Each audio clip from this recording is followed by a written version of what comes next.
Bab 392, Kemenangan 6. Di-upload oleh Baca Suara. Jangan lupa like dan subscribe, agar kami semangat upload lebih banyak. Apalagi yang bisa Eugene dapatkan dengan memintanya di majelis ini? Uang. Dia sudah memiliki lebih dari cukup. Seringkali, hal-hal yang paling berharga dan perlu tidak dapat dibeli, tidak peduli berapa banyak emas yang dimiliki seseorang. Oleh karena itu, pikiran membutuhkan lebih banyak kekayaan bahkan tidak terlintas dalam pikirannya. Hal yang sama berlaku untuk harta karun. Dengan tidak ada lagi Dragon Hearts yang tersedia di pasar, Exits, harta nasional Simuin, tidak mungkin tercapai. Meski begitu, dia tidak meminjamnya untuk penggunaan pribadi, dia menemukan dukungan Rhaenyra lebih bermanfaat. Seseorang akan menemukan kegunaan bagi mereka jika kita mendapatkannya, pikir Eugene. Dia bisa memikirkan beberapa orang di klan Lionheart yang bisa memanfaatkan Exit dengan lebih baik. Berkat Exit Ortus yang meminjamkan mereka, Charmaine cukup kuat untuk berdiri berhadapan langsung dengan Raja Iblis Fury. Gillette dan Gion juga akan mendapat manfaat dari mereka, atau mungkin Qian dan Ciel, yang mana belum mencapai puncaknya, tidak seperti generasi yang lebih tua. Secara materi, Eugene tidak kekurangan apa-apa. Dia sudah memiliki gudang senjata dan menerima banyak dukungan di mana. Dia sudah menggunakan 3 jenis bantuan untuk mana, amplifikasi dari Akasha, akselerasi komputasi dari Mer, dan dukungan dalam bentuk Dragon Hearts dan Draconic dari Rhaenyra. Dengan kemampuan tambahan Prominence, dia bisa bertarung dengan kekuatan penuh selama berhari-hari, selama pikirannya bertahan. Dengan demikian, ia mencari sesuatu di luar harta benda. Kaisar Strahd II mendengus, tidak dapat menemukan kata-kata untuk diucapkan. Permintaan dari pahlawan. Untuk menahan permintaannya di atas dekrit kerajaan sama dengan meminta otoritas ultralegal. Ini berlebihan, Kaisar tidak bisa tidak berpikir. Bahkan Kaisar Kekaisaran tidak berada di atas hukumnya kecuali, tentu saja, mereka adalah seorang lalim. Kecuali seseorang adalah seorang tiran, mereka masih perlu menegakkan dan mengikuti hukum negara mereka.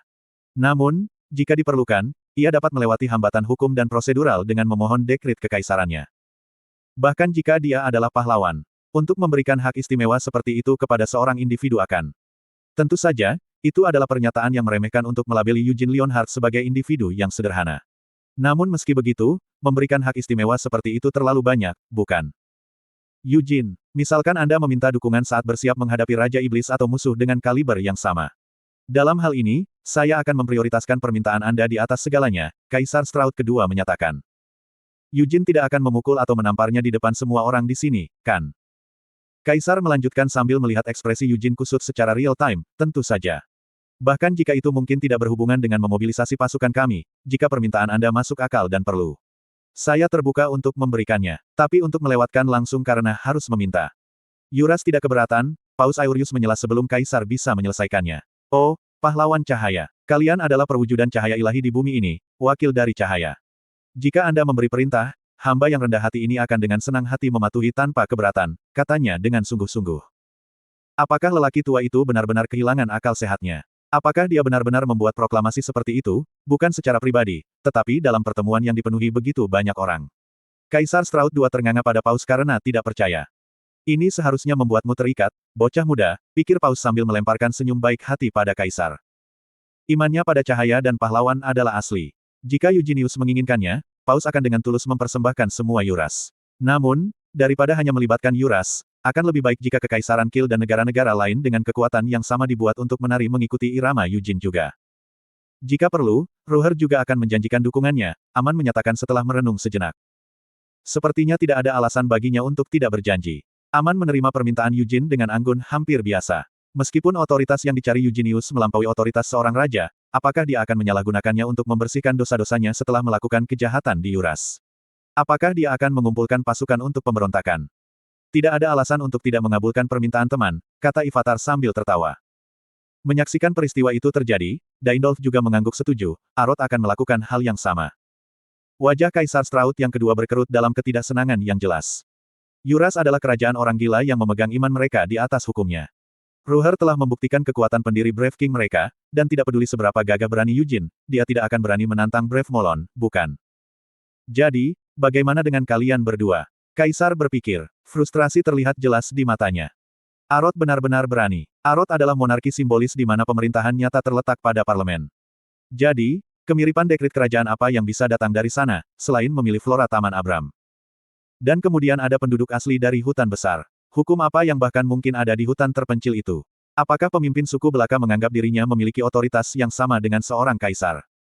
Si Muin akan berkomitmen juga, kata Osiris, sikapnya yang dulu gemetar sekarang berubah. Pernyataan berikut disampaikan dengan cibiran yang mirip dengan yang dikenakan Kaisar beberapa saat sebelumnya. Mengapa kamu tidak mematuhinya juga? Kaisar Strauss II menembaknya dengan tatapan pedas. Apakah Anda percaya pahlawan, Sir Yujin, akan menyalahgunakan otoritas kerajaan? Tanya Osiris. Mempertimbangkan situasinya, Osiris memiliki pemikiran yang sama dengan Paus. Sekarang setelah semuanya sampai sejauh ini, dia tidak mau tenggelam sendirian. Sementara dalam keadaan normal, dia harus lebih peduli dengan reaksi Kaisar. Dalam pengaturan ini, menjanjikan kerja sama dengan pahlawan sama baiknya dengan membentuk aliansi antar negara. Jika permintaannya masuk akal, dan tidak menentang moralitas, Kaisar Strauss II memulai. Hanya untuk segera diganggu oleh Eugenius, yang membuat Kaisar cemas, aku akan menjadi hakim untuk itu. Bocah kecil, mengapa kamu bertindak begitu kaku ketika kamu akan membungkuk? Begitulah caramu melanggar. Eugene menyeringai mental. Dia membuat sedikit gerakan ke arah jubahnya, mengikuti itu Mer dan Rhaenyra melangkah maju dari lipatannya, masing-masing memegang sebuah kotak. Pemandangan itu hampir tidak nyata. Dua gadis tiba-tiba muncul dari sepotong pakaian belaka. Sementara Mer yang paling dikenal karena kemiripannya dengan Sienna luar biasa, Rhaenyra menarik tatapan bingung, mengingat tanduk rusa memahkotai kepalanya dan permata tertanam di dahinya. Tolong buka, perintah Eugene. Kotak-kotak itu ditempatkan di hadapan para raja. Paus, yang pertama membukanya, tersentak takjub. Apa ini? Di dalam kotak itu tergeletak 3 spanduk, masing-masing dihiasi dengan lambang singa hitam.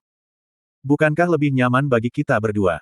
Eugene memulai, tatapannya tertuju pada para penguasa yang berkumpul. Akan menjadi dosa bagi saya untuk terus-menerus meminta bantuan, terutama dari mereka yang asyik dengan urusan negara mereka.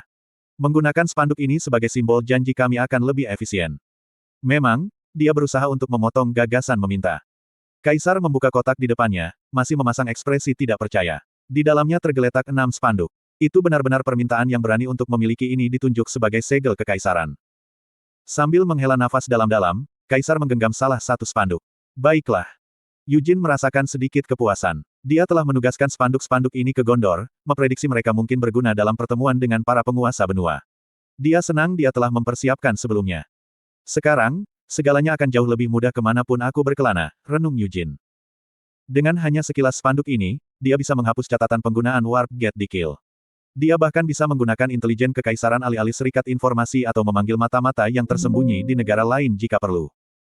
Ada batasan untuk mendapatkan informasi tentang Helmut hanya dengan menggunakan guild, pikir Eugene. Slot iklan, kamu bisa pasang iklanmu di sini. Guild semacam itu didorong oleh keuntungan, dan dengan demikian, mereka memprioritaskan nilai informasi di atas segala jenis loyalitas atau etos. Dengan demikian, informasi yang mereka perdagangkan biasanya berkualitas tinggi, tetapi guild segan untuk mendapatkan informasi dengan mengorbankan nyawa mereka. Namun, badan-badan intelijen nasional beroperasi berdasarkan loyalitas, kebanggaan nasional, dan keyakinan. Kecerdasan yang didambakan Eugene hanya akan diperoleh dari mata-mata yang berani menghadapi kematian itu sendiri. Bagaimana dengan pengurangan pajak? Eugene memberanikan diri, mengambil bagian spanduknya dan melirik Kaisar. Klan Leonhard memang membayar pajak dalam jumlah yang lumayan. Suara gerindra bergema dari antara gigi Kaisar yang terkatup. Gilet berdehem dengan canggung, membayar pajak adalah kewajiban yang harus diikuti oleh setiap warga kekaisaran. Yah, membayar lebih sedikit akan lebih baik. Tidak membayar sama sekali akan menjadi yang terbaik, kata Eugene. Krur. Kesabaran Kaisar berkurang, dan dia hampir membentak kembali, maukah kamu meminta tahta selanjutnya? Tapi dia menelan kejengkelannya dan dorongan untuk komentar sarkastik. Dia takut pertanyaannya akan benar-benar diberlakukan. Saya akan membahasnya, kata Kaisar Strauss II, mencoba yang terbaik untuk menghindari memberikan jawaban langsung. Eugene tidak menekan masalah ini. Ketika konferensi berakhir, dan mereka muncul ke taman istana, Eugene menemukan lahan yang luas telah diubah dengan indah. Air mancur besar berukir memuntahkan air yang berkilauan cahaya kemasan. Saat dia mengagumi kilau air mancur, tatapannya secara tidak sengaja mendarat di Paus. Tidak, Paus tergagap dengan terkejut.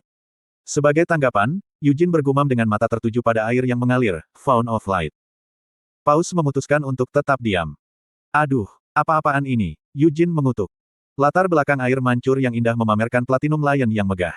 Koki istana sibuk berkeliling, memenuhi meja dengan makanan lesat. Dengan setiap langkah Melkit, rumput dan tanah taman berubah menjadi marmer halus. Dia akan mengembalikannya ke keadaan semula sesudahnya, Daindolf menghibur Osiris, yang gemetar. Bukan hanya Melkit yang turun tangan untuk merombak taman. Lovelian dan Hiridus juga tanpa lelah menenun sihir mereka untuk membantu transformasi taman istana. Dinding taman melonjak dan membentuk langit-langit yang membentang ke langit-langit. Melalui keajaiban para penyihir, langit-langit ini berubah menjadi kaca tembus pandang, di mana mereka melukis berbagai bintang berwarna-warni. Lilin-lilin ajaib yang berubah warna secara bertahap menghiasi area tersebut, menciptakan suasana yang tenang. Lantai marmer kemudian ditutupi dengan karpet mewah. Saat taman bermetamorfosis menjadi ruang dansa, anggota kunci pasukan ekspedisi berubah menjadi pakaian yang sesuai dengan perjamuan besar. Eugene tidak luput. Dia awalnya menolak, mengklaim seragamnya saat ini memadai, tetapi Christina dan Anise tidak mau mendengarnya. Kamu selalu memakai seragam yang sama. Kesempatan seperti itu membutuhkan sesuatu yang berbeda, kata Sienna. Dia berharap malam ini bisa menghadirkan kesempatan untuk memperdalam hubungannya dengan Eugene. Gaun yang dia pilih sangat menarik sehingga terasa terlalu berlebihan, bahkan menurut standarnya. Itu menyebabkan dia berhenti. Itu mengungkapkan lebih dari yang disembunyikan, dan punggungnya pada dasarnya benar-benar telanjang. Sienna memiliki keinginan untuk mengganti bajunya. Tapi dia menghentikan dirinya sendiri. Gagasan untuk menampilkan pakaian seperti itu, terutama punggung yang terbuka, sangat memalukan bagi Sienna yang bijaksana. Selain itu, dia ingin menunjukkan gaun seperti itu hanya kepada Eugene dan tidak ada yang lain. Ciel, di sisi lain, bahkan tidak mendapat kesempatan untuk memilih gaunnya sendiri. Sepanjang persiapan perjamuan, ibunya, Ancila, menahan air mata sambil membelai area di sekitar mata Ciel. Meskipun Ciel berusaha meyakinkan ibunya bahwa semuanya baik-baik saja, dia harus menanggung kekhawatiran yang sama dari Gillette, Gion, dan Qian ketika mereka muncul. Saat percakapan penghiburan mendekati akhir, Qian terpojok oleh Aman. Seharusnya aku membawa Ayla, celetuk Aman. Aha, ya, hahaha, Qian tergagap canggung. Ayla sering membicarakanmu. Kalian berdua berkorespondensi melalui surat. Tanya Aman. Iya, memang, Yang Mulia selalu berharap untuk balasan, kata Qian. Anda tidak perlu memanggilnya, Yang Mulia, setiap saat. Telepon dia dengan nyaman. Bagaimana Anda menyapanya dalam surat-surat pribadi Anda? Tanya Aman. Apa? Aku biasanya hanya memanggilnya Putri. Jawab Qian. Tidak perlu untuk itu. Anda tahu, dia tidak merasa bahwa judul itu adalah sesuatu yang istimewa karena sering digunakan. Biarkan saya memberitahu Anda sesuatu yang istimewa tentang dia. Ayla, Aman membungkuk dan berbisik, dia benar-benar suka dipanggil, rusa kecil. Keheningan terjadi pada wahyu ini. Dia suka dipanggil, kelinci, juga, lanjut Aman. Qian menelan ludah. Dia telah bertemu Putri Ayla dari Ruher sebelumnya. Memang, dengan matanya yang besar dan polos, julukan, rusa kecil, atau kelinci, sangat cocok dengan Ayla yang menggemaskan dan cantik. Sulit dipercaya bahwa gadis halus ini adalah keturunan dari Beast King yang tangguh. Hanya ada satu masalah. Dia besar. Pada usia 11 tahun, dia sudah besar, tidak sesuai dengan usianya. Bahkan saat itu, perbedaan tinggi antara dia dan Qian sangat minim. Dari apa yang diingat Qian, Ayla yang berusia 11 tahun sebanding dengan atau lebih tinggi dari Ciel yang berusia 17 tahun. Ketika dia tumbuh lebih tinggi. Saat memikirkan hal ini, Qian menyeka keringat dingin dari alisnya dan melirik calon ayah mertuanya, Aman. Bagi Qian, Aman tampak sebesar raksasa, dan mudah membayangkan Putri Ayla yang sama menjulang menatapnya dari ketinggian yang sangat tinggi. Kapan kamu lebih suka pernikahan itu? Aman tiba-tiba bertanya. Maaf, tanya Qian, benar-benar terkejut. Sudah kubilang, putriku sepertinya sangat menyukaimu. Apakah kamu tidak merasakan hal yang sama tentang Ayla? Tanya Aman. Kami baiklah. Mengingat usia sang putri, Qian buru-buru menjawab. Lalu apa pendapatmu tentang hidup bersama dulu dan menunda upacara? Tanya Aman. Apa? Tanya Qian kaget. Ah, jangan khawatir. Saya tidak berniat meminta Anda untuk pindah ke Ruher. Tidak masuk akal untuk membawamu, pewaris keluarga Hati Singa, ke Ruher sebagai menantuku.